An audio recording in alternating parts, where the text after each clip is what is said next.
Good morning and welcome back to the morning show. I am Marshall Shore. And I'm Melissa Farley. We're here at the fabulous Arizona Center. And we are joined today by Wendy of Purple Tiger Fitness, in case you couldn't guess by all the lovely purple that she is wearing. Hi, Wendy. Hi, I make it easy to find. So. You do, yeah. You wear your brand well, yes. Thank you. I hope so. Yeah. Okay, so we'll start with a really easy question. Sure. What is Purple Tiger Fitness? All right, so Purple Tiger Fitness, many people ask me what is Purple Tiger, and I usually give somewhat of a flippant answer, which is I'm the Purple Tiger. So I like the tiger because I think it's a special animal. I was born in the year of the tiger in the Chinese zodiac, and I also resonate with that animal just because it's so fierce, it's beautiful, it's highly coveted. It's like a really good contrast between beauty and lethal power. Yeah. And also, purple's my favorite color, so I thought, Purple Tiger's a pretty fitting kind of, something that really, resonates with me, but also it's to represent feminine power. And to me, fitness is not just about physical fitness. Fitness, I see it as a total fitness. So how you lead yourself, how you keep yourself accountable to your goals, to the life you want to lead, but also finding your power to be able to say, this is the life I want, or this is the life I don't want, and I'm going to break out of it. And I do really believe that there is a connection between the mind and the body. Mm-hmm. So total fitness also, of course, includes physical fitness and nutrition as well. Okay. Yeah. So I love the philosophy of all of that. So tell me a little bit, maybe in like practical terms. Yeah. What's different? Like when you go work with you, what's different than maybe going to Orange Theory or something like that? Sure. Yeah, so my audience is mostly women, entrepreneurs or business women. So that's kind of my audience because usually women who are in business are also mothers and they're juggling a lot on a day-to-day. It's family, being a partner, and even if they're single, it's sometimes it's just navigating how do I have a business and also a personal life. Right. And I think what's different with my philosophy isn't necessarily that I'm the best personal fitness coach, but that I am the coach to get you to transform into the state where you won't need me anymore. Yeah.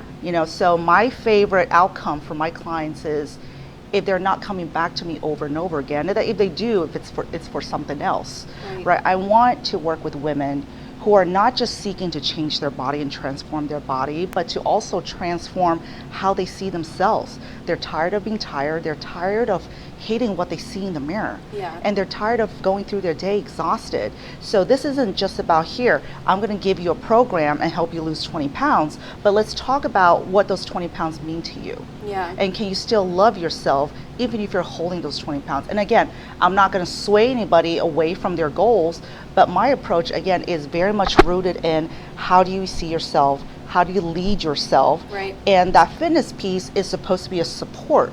It's not the only outcome I'm driving for. What I want at the end of the program for these women I work with isn't just that they're skinnier, they can fit into better sized jeans, but that they are also more powerful. They walk around with an unapologetic confidence. Yeah.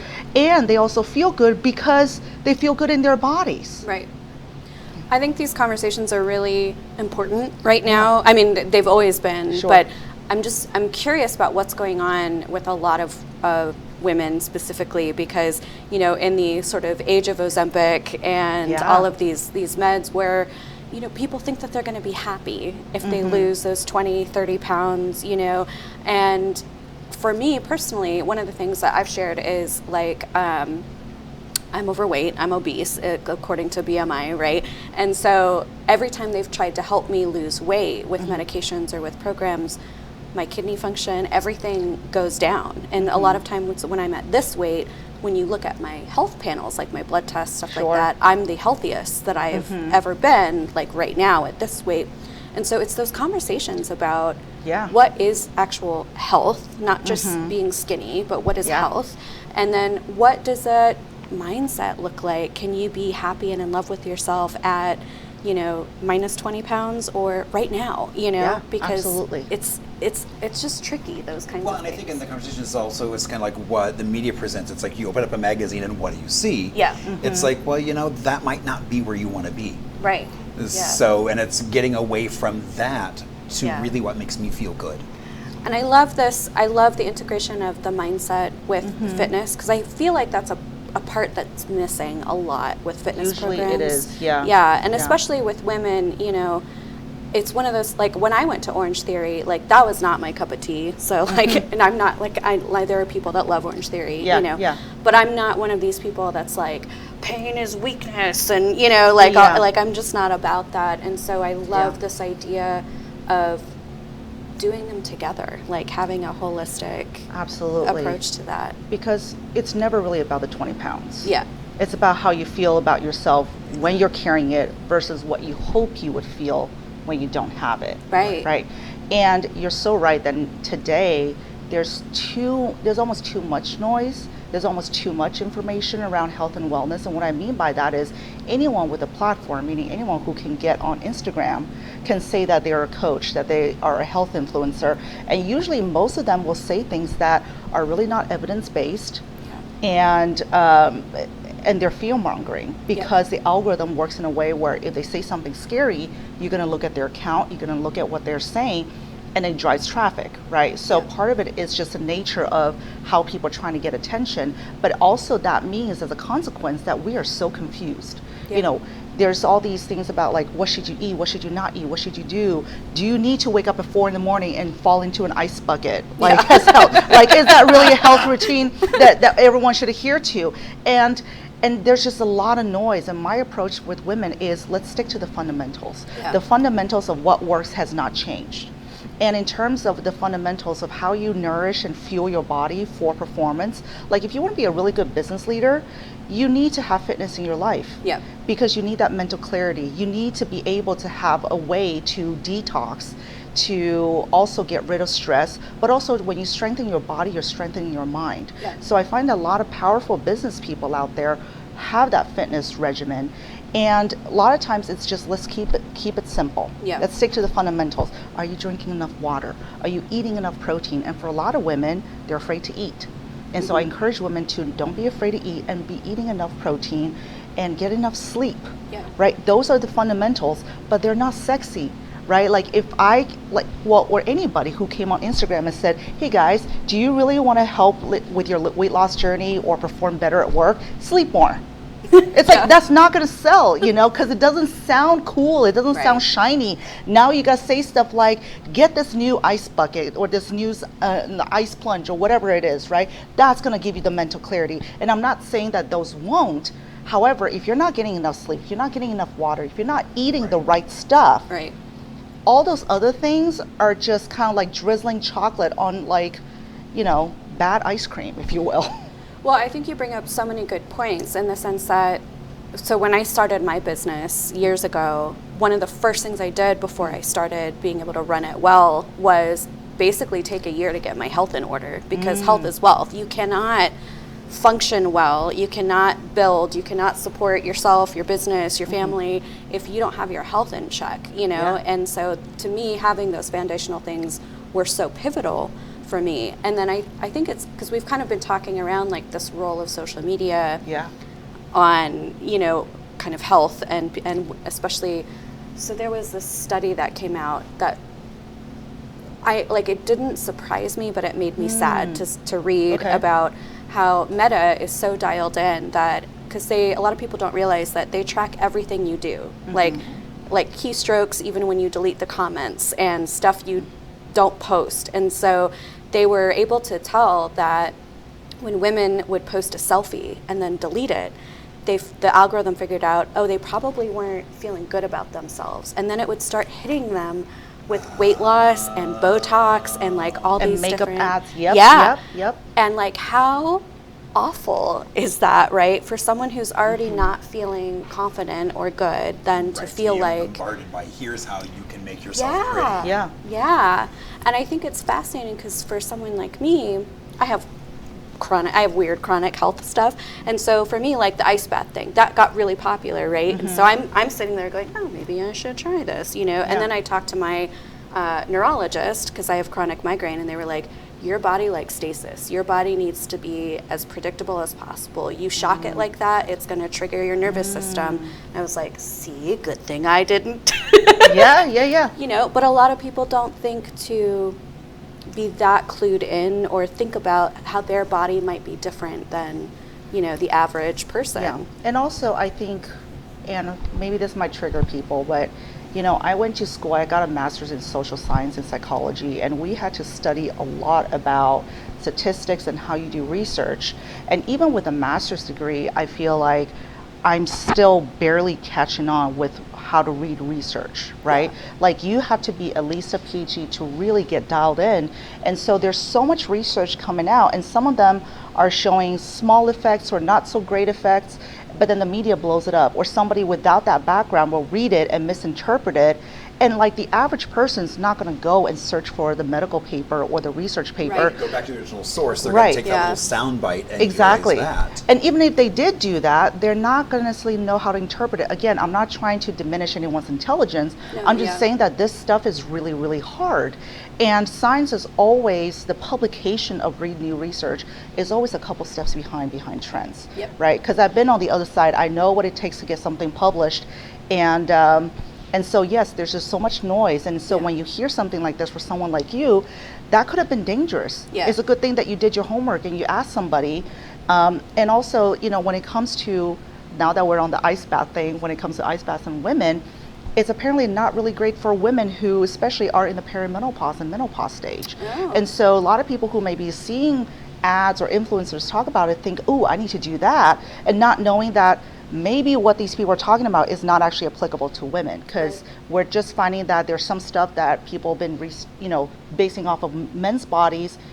Guess what? It doesn't apply to women's bodies, right? We just had another, I guess she calls herself an influencer, but she was talking about intermittent fasting and how, like, for men, that's a lot of times a great option. For women, not so much a great Yeah. option, you Yeah, know? But, yeah. like, yeah, and I think it's interesting to hear you talk about the science and the research behind it, because I always do feel like that's a disconnect between, is. like, this mass consumption on social versus what's actually backed by, like, data and Exactly. Yeah, and also, what's the source of that data? I mean, was the study that it's supporting funded by someone who kind of wants a certain That's always outcome? another so, layer. Right. Yeah. So there's so much vetting you've got to do, even with that. So Right. that I appreciate the going back to basics, and I think that's important for everyone. Is like, you know, those things that have been around for a long time, they're still working. because they work. Yeah. Yeah. Right. They're not changing because now suddenly you're doing an ice bath, or Right.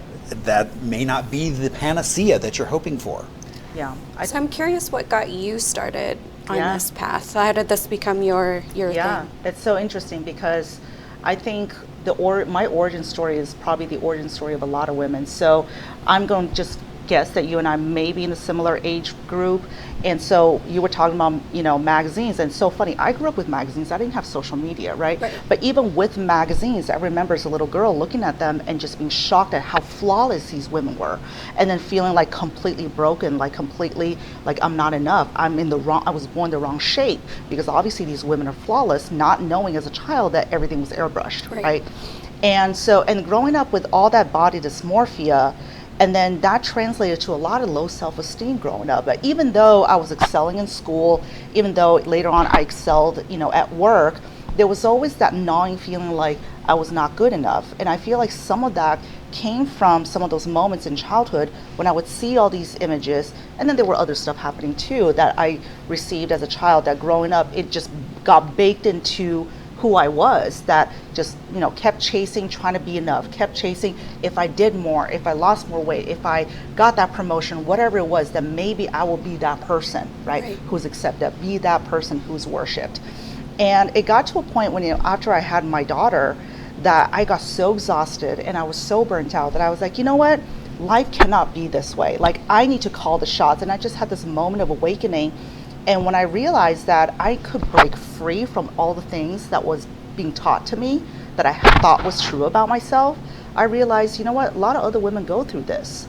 I remember there was a moment I was at the gym, and it was when I decided that I no longer wanted to feel awful in my body, and so I took weightlifting more seriously. I was at the gym and I did something, and I felt so proud of myself. Yeah. And I thought, oh my gosh, I can't believe I just did that. So if I was able to do that, then what else have I been telling myself that I couldn't do that I can actually do? And then just making that connection that all the women I run across have very similar experiences. They also think that they're not capable, that they're not enough, that they need to do XYZ to be accepted, to be considered, you know, the ultimate woman, whatever it is.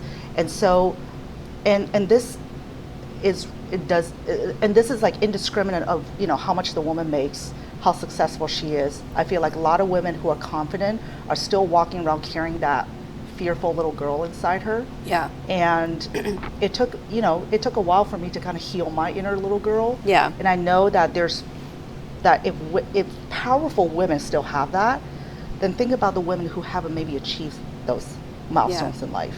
And so my journey getting here, why I want to do this, is because I've experienced it myself, and knowing that we are missing out if we keep women in a space where they're not even recognizing their potential.